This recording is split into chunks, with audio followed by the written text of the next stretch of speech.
তাইবের জমিনে যেদিন আমার নবীকে যুবকেরা ঘেরাও করে মারতে মারতে বেহুশ করেছে, নবীজি শোয়ার থেকে উঠতে পারে না, একেবারে পাথরের নিচে পড়ে গেছে।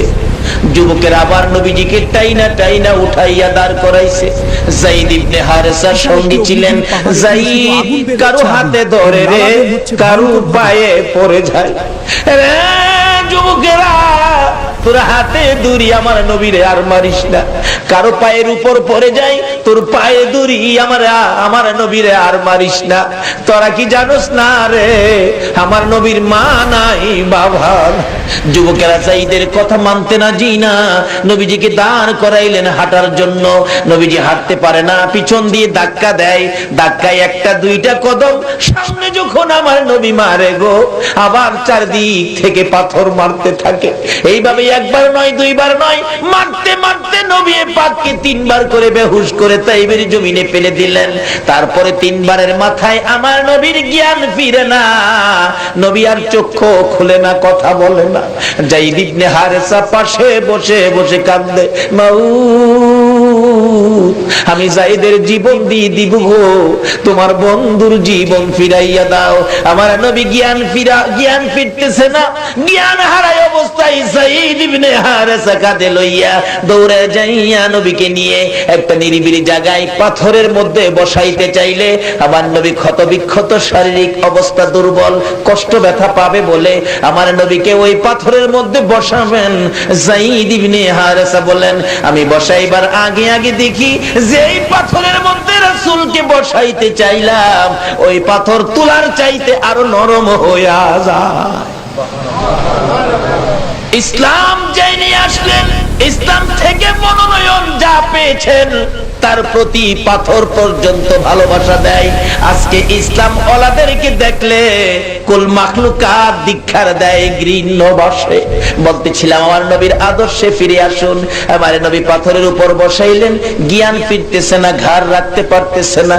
এমনি সময় হযরতে জিবরাইল আমার প্রভুর দরবারে আরজ করলেন, প্রভু গো, যার খাতিরে কুল কায়নাত বানাইছো, যারে তোমার মনোনীত ধর্ম ইসলাম থেকে মনোনয়ন দিয়ে দুনিয়ার জমিনে পাঠিয়েছো, এই মার কাফের বেঈমানেরা তোমার নবীকে মারলো, আল্লাহর বন্ধুকে মারলো। ও প্রভু, তোমার কি মায়া হয় না, দয়া হয় না? আমি জিবরাইল সহ্য করতে পারি না, আমাকে পাঠিয়ে দেন, অনুমতি দেন। আমি তাইবের সকল মানুষদেরকে ওই দুইটা পাহাড়ের মধ্যে ফালাইয়া আমি একেবারে চিরতরে মিসমার করে দেব। আমার আল্লাহ বলেন, জিবরাইল রে, আমার বন্ধু একবারও আমার কাছে কয় না, আমার কাছে বিচার দেয় না, এই বিচারের নির্দেশ আমি কিভাবে দেব? যা অনুমতি দিলাম আমার বন্ধুর কাছে, যা রে জিবরাইল, বন্ধু যদি অনুমতি দেয় এই বিচারটুকুন তুমি করে আসবে, আমার কোনো আপত্তি নাই। হযরত জিবরাইল বলেন, আমি রাসূল পাকের সামনে যাইয়া দেখি আমার নবী এখনো জ্ঞান ফিরে না। কিছুক্ষণ বসে রইলাম, আমি জিবরাইল জান্নাতি ফল ফুল নিয়ে সামনে হাজির হলাম। জান্নাতি ফল ফুলের ঘ্রাণ যখন নবীজির নাকের মধ্যে লাগলো, জিবরাইল পাশে আসলেন, আমার নবী জ্ঞান ফিরে গেছেন। জিবরাইল ডাকতেছে, হুজুর, আমার আল্লাহ আমাকে পাঠাইলেন, আপনি অনুমতি দেন, আপনার উপর যারা অত্যাচার করেছে, পাথর মেরেছে গো নবী, আমি জিবরাইল এসে গেলাম, পাহাড়ের ভিতরে ফালাইয়া এই জাতিকে ধ্বংস করে দিব, চিরতরে বিদায় করে দিব, আপনি অনুমতি দেন। আমার নবী দুইটা চোখের পানি ছেড়ে দিলেন। জিবরাইল রে, ও জিবরাইল, আমার কষ্ট দেখে তোমার বুঝি রাগ উঠে গেছে, তুমি বুঝি ব্যথা পেয়ে গেছো? ও জিবরাইল, আমার কষ্ট দেখে তোমার যদি এত ব্যথা হয়, নিশ্চয় আমার আল্লাহরও ব্যথা হয়ে গেছে, কষ্ট হয়ে গেছে। রে জিবরাইল, তোমার সাথে যদি কথা বলতে থাকি, এই ফাঁকে দিয়ে হয়তো তাইবের উপর আমার আল্লাহ গজব দিয়ে দিবেন। জিবরাইল রে, তুমি একটু দাঁড়াও রে জিবরাইল, আমি আমার প্রভুর সাথে কথা বলি।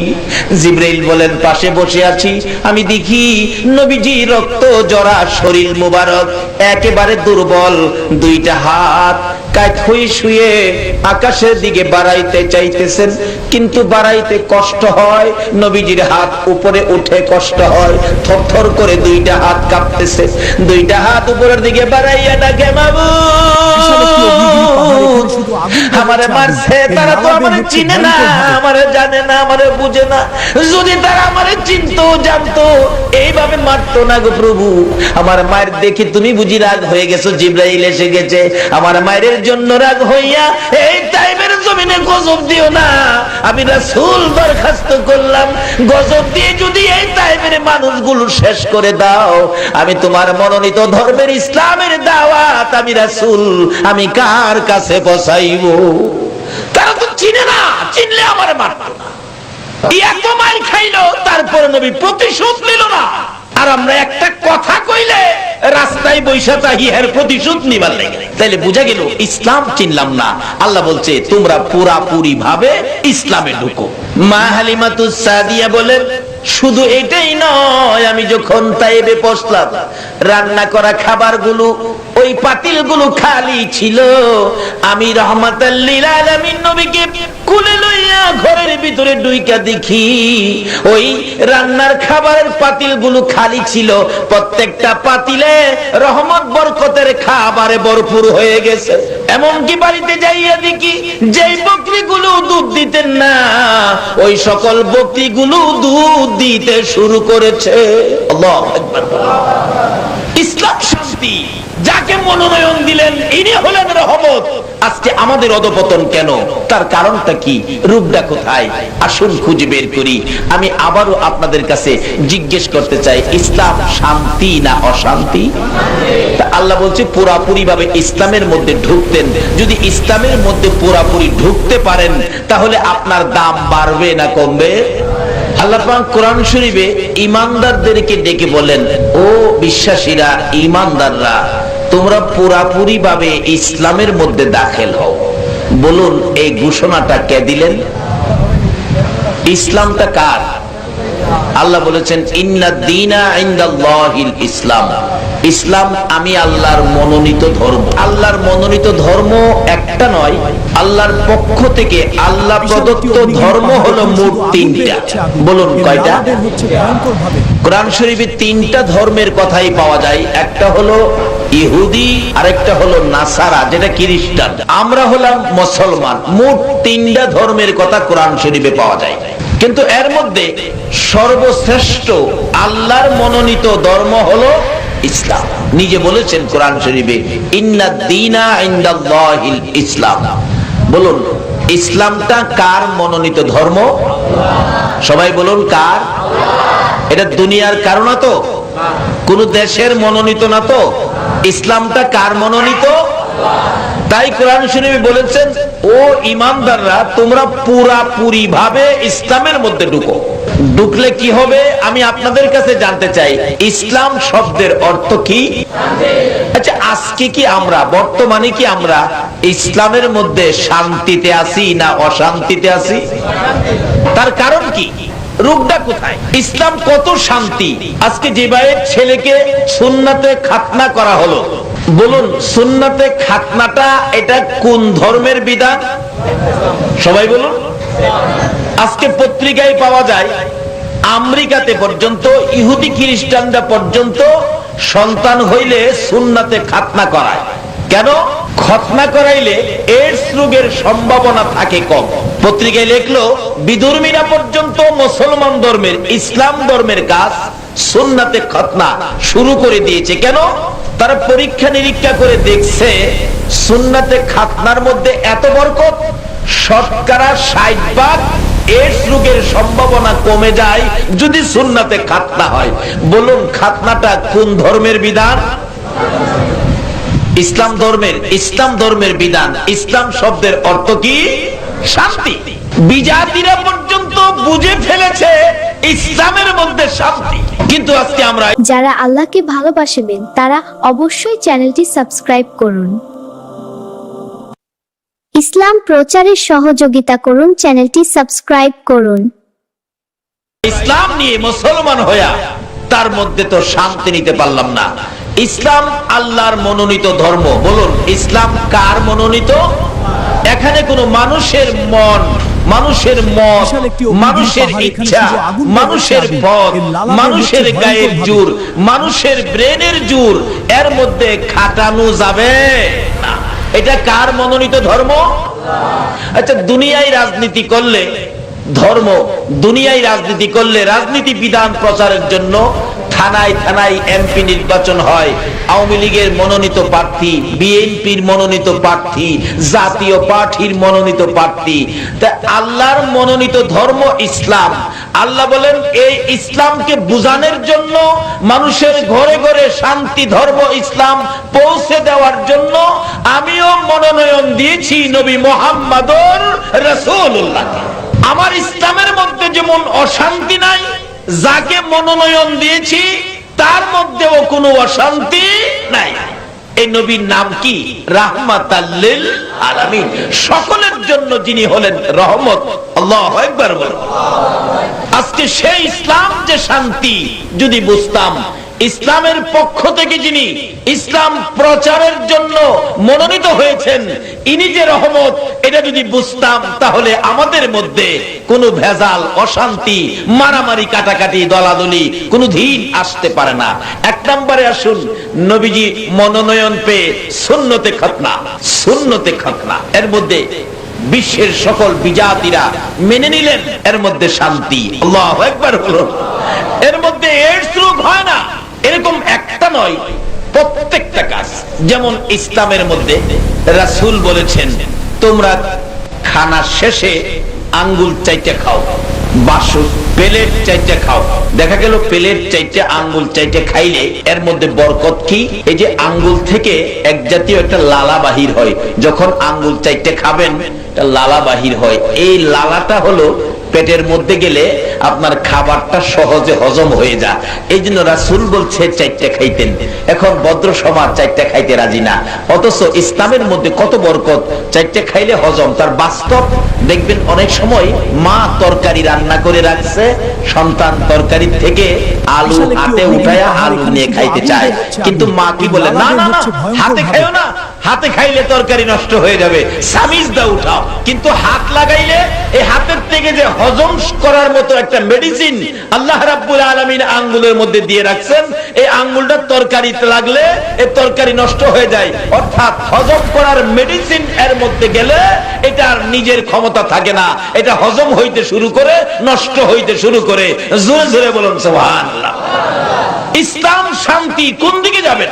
যেই দিকে যাবেন সেই দিকে ইসলাম শান্তির পতাকা উড়িয়ে দিবে, শান্তির রাস্তা আপনাকে দেখিয়ে দিবে। তারপরেও যাকে ইসলাম শান্তি প্রচারের মনোনয়ন দিয়েছেন, বলুন আল্লাহ এই ইসলাম প্রচারের মনোনয়ন কাকে দিয়েছেন? নবী মুহাম্মদুর রাসূল। এই নবী ইসলাম শান্তি যেদিন দুনিয়াতে আসছেন, শান্তি, বরকত, রহমত কত নবী যেদিন দুনিয়ার জমিনে আগমন করেছেন তার বাস্তবতায় আসুন।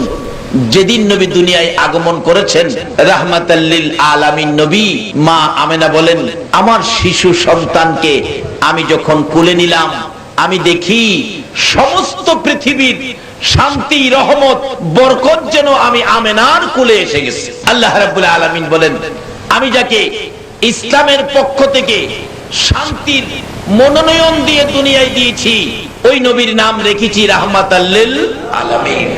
যেদিন 7 দিনের দিন হালিমাতুস সাদিয়া রাহমাতাল লিল আলামিন নবীকে আল্লাহর পক্ষ থেকে ইসলাম প্রচারের মনোনয়ন নিয়ে যিনি দুনিয়ার জমিনে আগমন করেছেন, লালন পালনের দায়িত্ব নিয়েছিলেন মা হালিমাতুস সাদিয়া।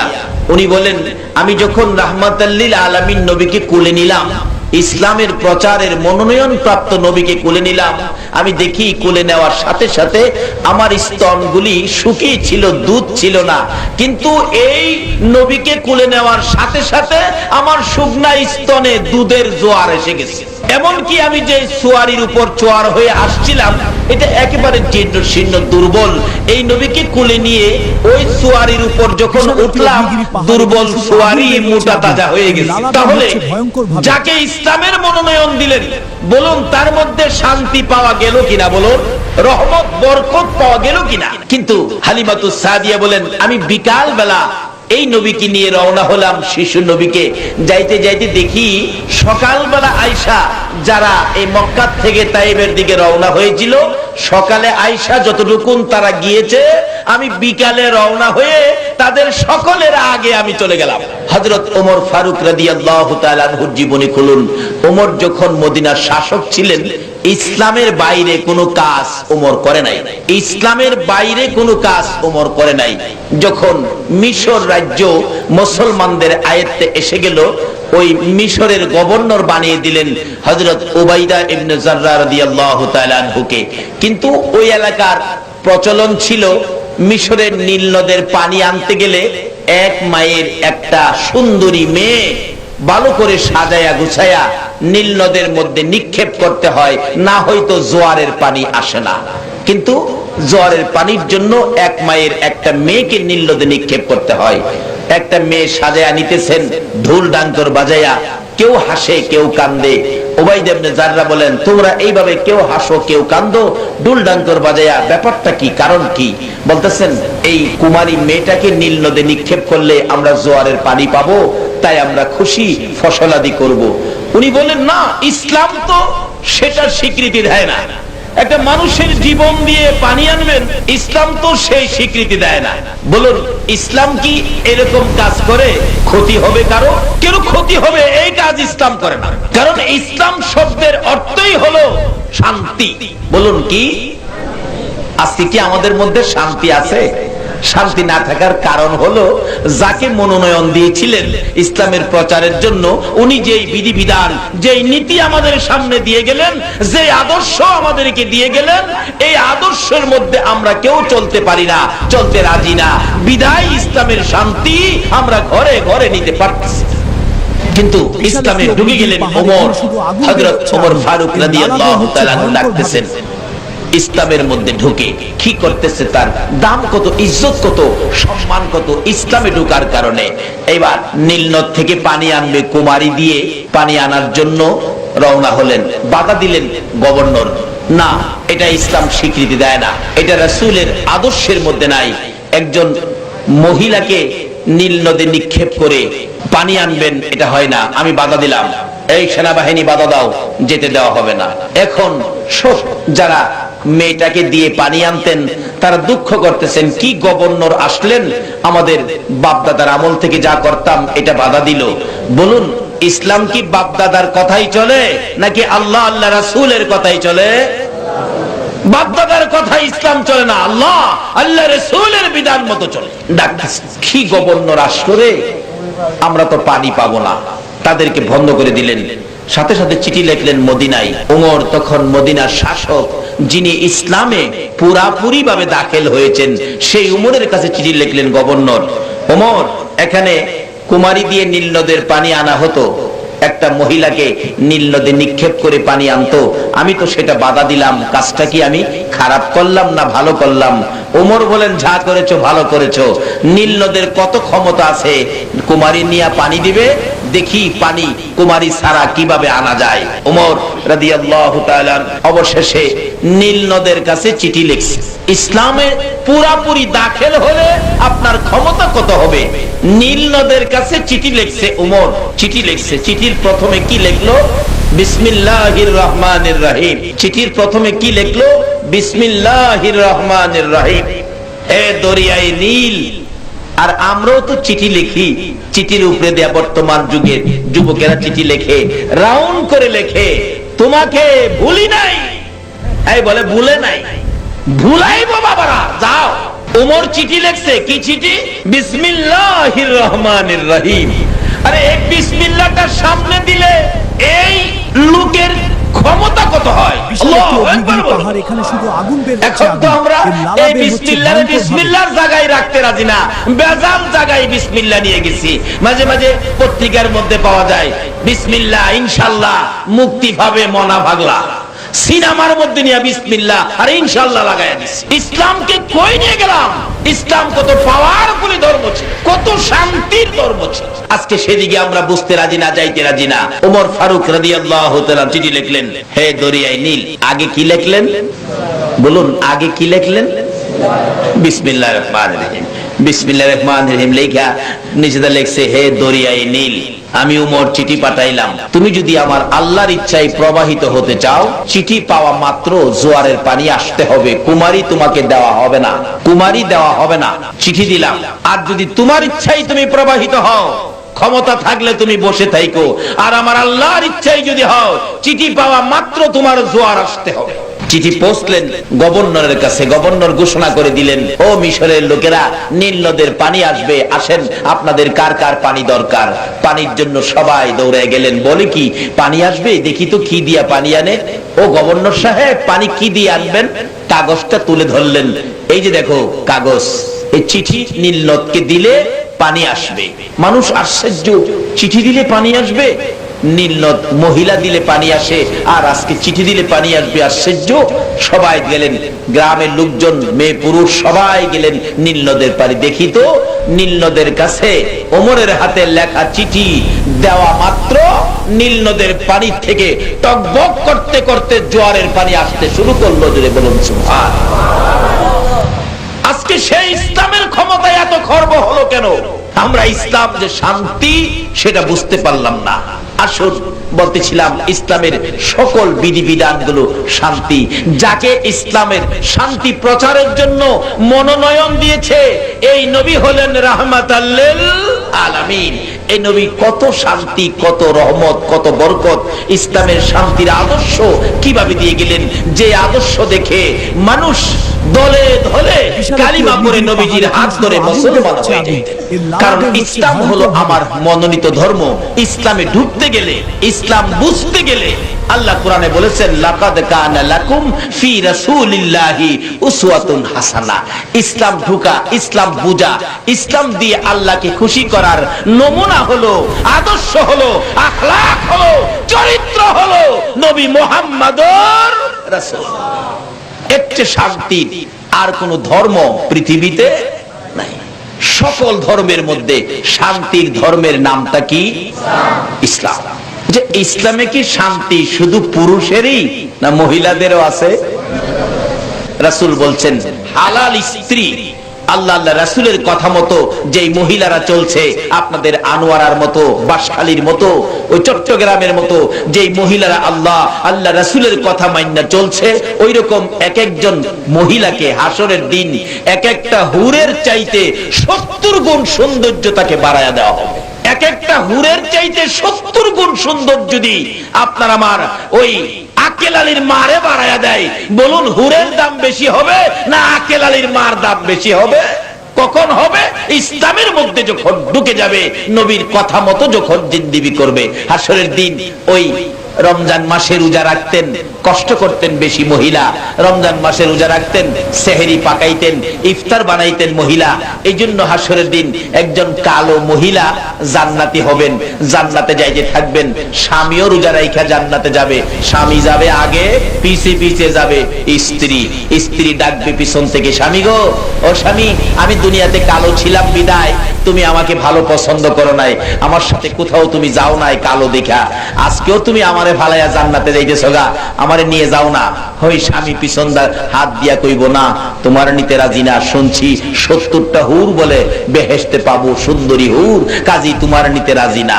ওই বিবি বলবেন, স্বামী একটু ছায়া দেহ না আমার দিকে, একটু ছায়া দেহ, চাইতো না।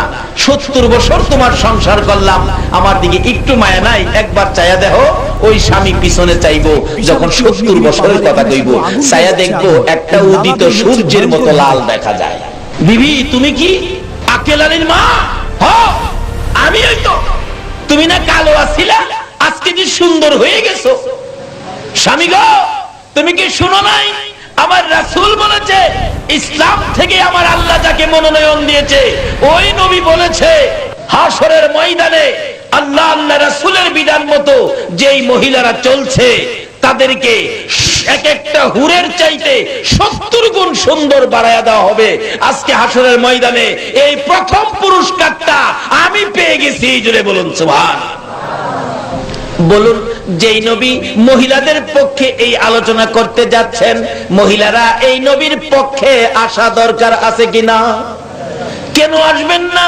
আরে আনোয়ারের মা বোনেরা শুনুন, এমন একটা সময় ছিল পৃথিবীর জমিনে ইসলাম যখন আসে নাই, ইসলাম যখন এই জগতে ঘরে ঘরে পৌঁছে নাই, তখন